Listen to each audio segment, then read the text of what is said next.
I don't think everybody, I'm not an interior architect or an architect, and as Inga said, I taught a master class at the Rotterdam Film Festival, and I chose to present a work that I made in collaboration with an Austrian artist named Angelika Brudniak called 1+8. So although I'm showing films about Italian fascist architecture, I wanted to start with this presentation. I'm not showing any films, but I'm just going to describe it because it's so connected to the topic of Hello Stranger. So this is a film called 1+8 about Turkey and her 8 neighbors. It's filmed in border towns in Turkey, Syria, Iran, Iraq, Nakhchivan, Armenia, Azerbaijan, Nakhchivan, Armenia, Georgia, Bulgaria, and Greece. So 16 border locations. It took 2 years to make. We spent about a month and a half in each border. And these are very small towns, hanging out with people. And we made a feature film. And this is Al-Kamishi, Syria. This is a still from Armavir, Armenia. This is a still from Idir, which is the border of also Armenia, the Turkish side. This is Salopi, which is the border of Iraq. This is Shemdini, which is the Turkish side of the border of Iran. And this is Batumi, which is the border, obviously, of Turkey, the Georgian border. And this is still from Malko-Tornovo, which is a border town in Bulgaria. And this is, just to show you some architecture of the landscapes there, and this is a town called Godekli, which is the border town of Nakhchivan, which is an exclave of Azerbaijan. The reason why I decided to even speak about this is because we finished it in 2012, and then in 2013, after finishing this film, we decided that we had an incredible archive of material. And we created an 8-projection in algorithmically run installation where we opened up our archive of material.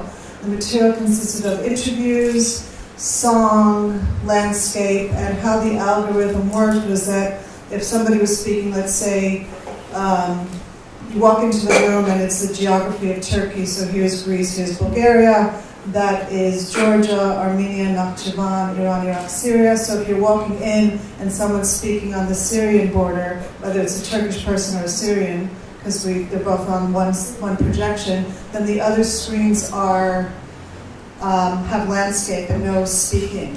And what happened, and this is a kind of an intro to my other work, what happened was that there was a choreography of movement of the participants who actually were visiting this. People really stayed for like an hour in this exhibition space because you'd never see the same thing twice. The juxtaposition of image next to image. In order to see the entire compilation in terms of juxtaposition, it would probably need about 72 hours. So what happened was the audience started to move. So if there was somebody speaking in Iran, and then all of a sudden someone was speaking in Greece, people would move almost like dancers, and they'd walk to, the Greek border. But it's also people just hung out and just watched. So it was really interesting to see audiences move. So that said, I'm not going to get into the topic of this. Obviously, it's incredibly relevant. We finished it in 2012. This was in 2013 at this art space called SALT in Istanbul. Today, obviously, we would never be able to go to the borders. Everything has changed. The revolution was starting in Syria at that moment, but obviously we didn't get permission to shoot, but everybody knew what was happening, and it was really just starting. So living in Turkey right now, obviously there's a lot to say about refugees, there's a lot to say about Europe, there's a lot to say about the borders, but I'm going to leave that and just actually speak about the 2 films that I'm presenting today, which also deal with refugee issues and fascism. So today, go to the next one. I'm going to speak about 2 films. One is called E42, E42, and one is called Anna, Pina, and Teresa. In both of these films, architecture is the main protagonist, and as well it's the site of scenography. It it's the main protagonist because it's the site of scenography. I had a fellowship, an artist fellowship last year in Rome at the American Academy, and so I spent the year researching fascist architecture, basically, and these are 2 of the 3 films that I made. The 3rd film has nothing to do with fascist architecture. It's about Clarice Lispector, but nonetheless, this is what I applied for the grant for, and this is what I made. So E42, these are just some stills, not from the film, just from the research that I did. And E42 was the site that Mussolini decided was going to be the site of the World Fair in 1942. And he had a competition with architects. And I'm just going to read you a very basically short description of this competition because I think it's very timely about what's happening today with censorship and architecture and art. So the AO was designed in 1937 and 1938 as a site of the World Fair. In 1941, Giuseppe Pagano, one of the architects who was part of the competition, designed the AO, published in this magazine called Casa Bella, Occasioni Perdute, Lost Occasions, and he wrote this statement. These are just excerpts from the article. When the regulatory plan was designed for the Universal Exhibition in Rome, it still seemed that the same lively young spirit generously awaited new experiences and new proof. When the first project was assigned, we believed that a group of 4 against 1, the rights of art, imagination, and life would still be sufficiently defended. One by one, we saw our 2 bold and confident dreams falling into the mud of rhetoric or scholastic banality, of vague stylistic internationalism. And when, in this Babylonic confusion, it was decided to give the victory to sacred Roman tradition, eliminating the aristocracy of the living with the aim of eluding any responsibility, they turned to the democratic pretense of competitions, which of course you as architects always know that you have these competitions and you always wonder if it's actually democratic. So he writes, in that Hippocratic state, all the rights of the new art were buried, and the Olympics of civilization turned into a temple of fame in fall marble. What happened afterwards was the magazine got Mussolini basically, the magazine was seized. Pagano was sent to a concentration camp, and 5 days before the concentration camp was liberated, he died. So the history, even just in terms of the architects, what happened at the AOR, they started building this site, and then the war happened, and there wasn't enough money. So they stopped building it. And then in 1951, after the war, they took the same designs and they rebuilt this area. So it's an incredibly bold statement of the Italian municipality to actually take these very fascist oriented designs and create this, contemporary space. So what's interesting about the space right now, and I'm going to just show you some images, is, there's lots of fountains. It's a government area, and the energy, post office, banks. You can see there's again this very fascist kind of typography and language, which Mussolini wrote about. The dream of the people and transmigration. And they rebuilt it basically based on these designs, which is pretty bold. And right now it's on the outskirts of Rome. There are 3 subway stops to get there, so it's actually a very big area. There are villas, gated villas, there's middle class housing, and there's also there's working class projects. So you can see it's a business district. At 6 o'clock, everybody goes home, and the neighborhoods are kind of on the outskirts of this center. So there are cafes and there are bars, and you know which ones are the fascist bars and which ones are not the fascist bars. And the National Archive is there, the State Archive is there. I just wanted to show you these are actually from like 1930s, and some of them have been repaired, and some of them are in the state of the 1930s. There are some new buildings by Fuchs, which is a very famous architect in Italy.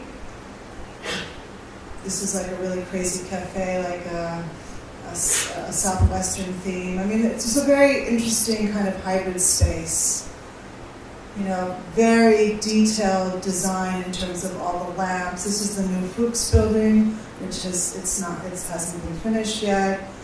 But basically, even these were in the original drawings, these yellow markers for cars, and they redid them.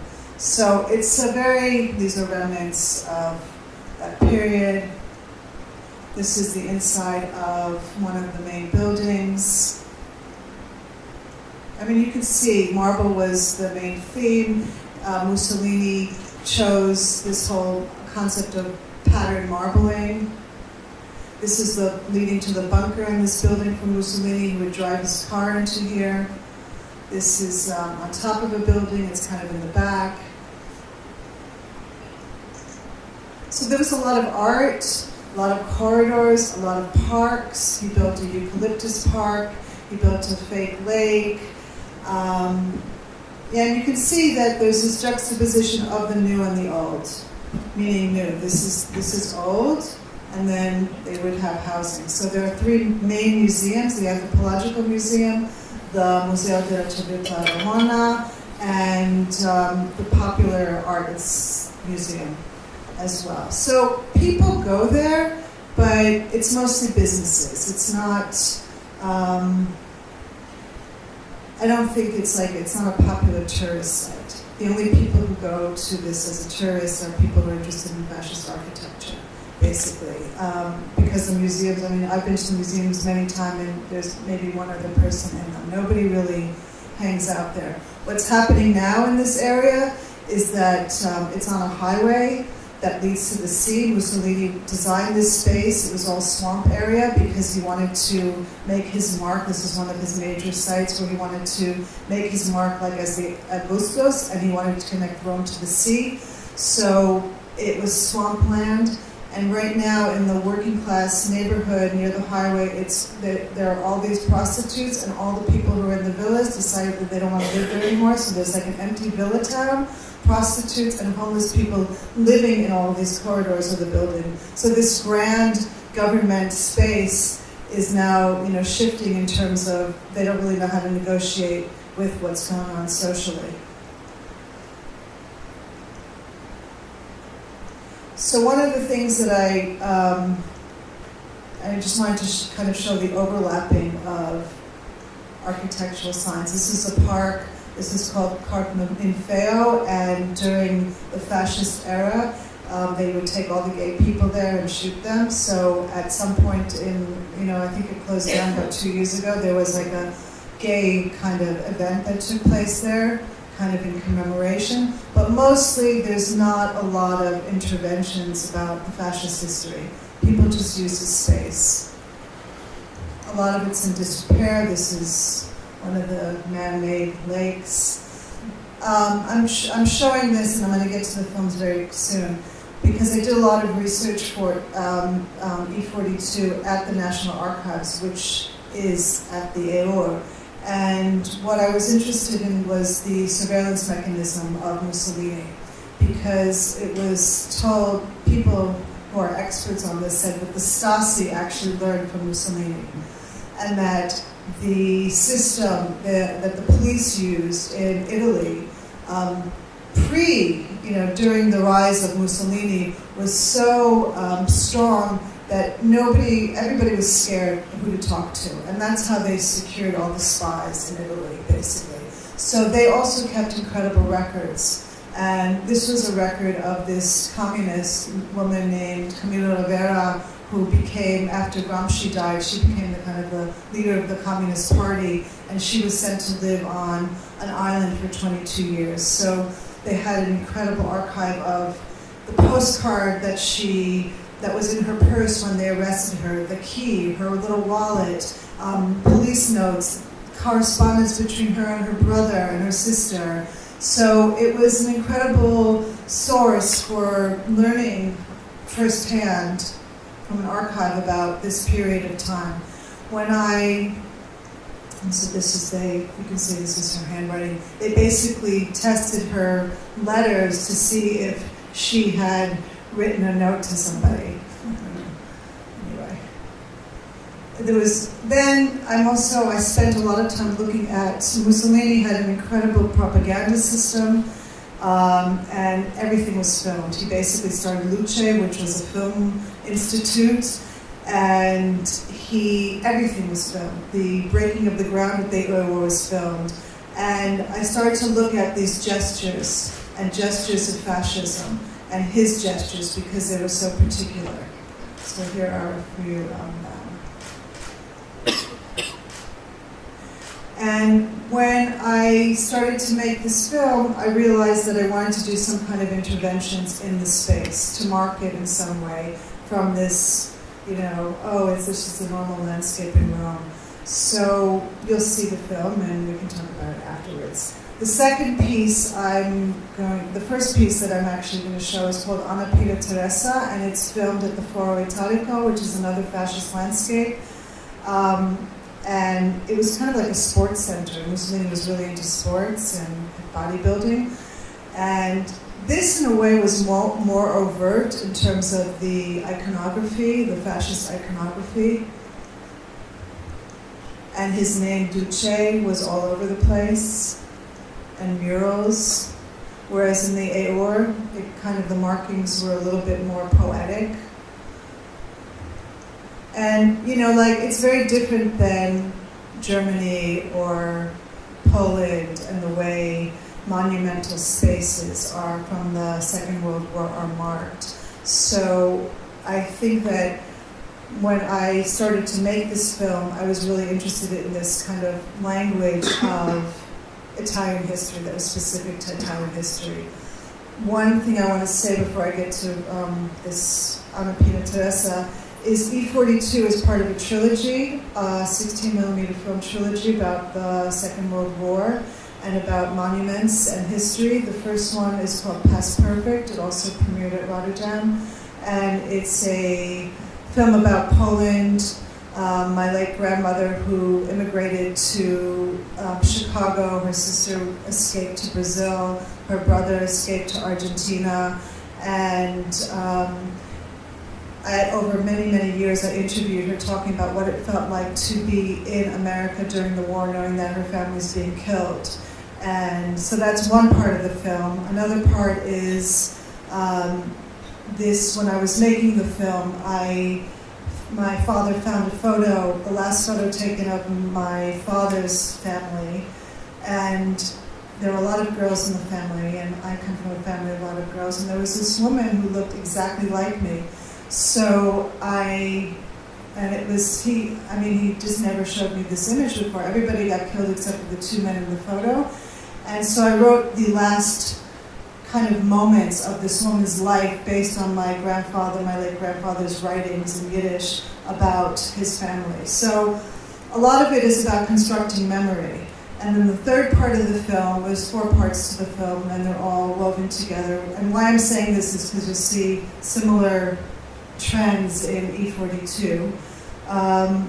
The third part is about Jewish memorial sites and sightseeing in Poland, because obviously the concentration camps are still in existence, in comparison to Italy, where if you talk to an Italian, they're like, oh, everything was fine, yeah, there was fascism, but we weren't Nazis, or we weren't really fascists. The difference in how history is buried is so transparent in different countries about the Second World War.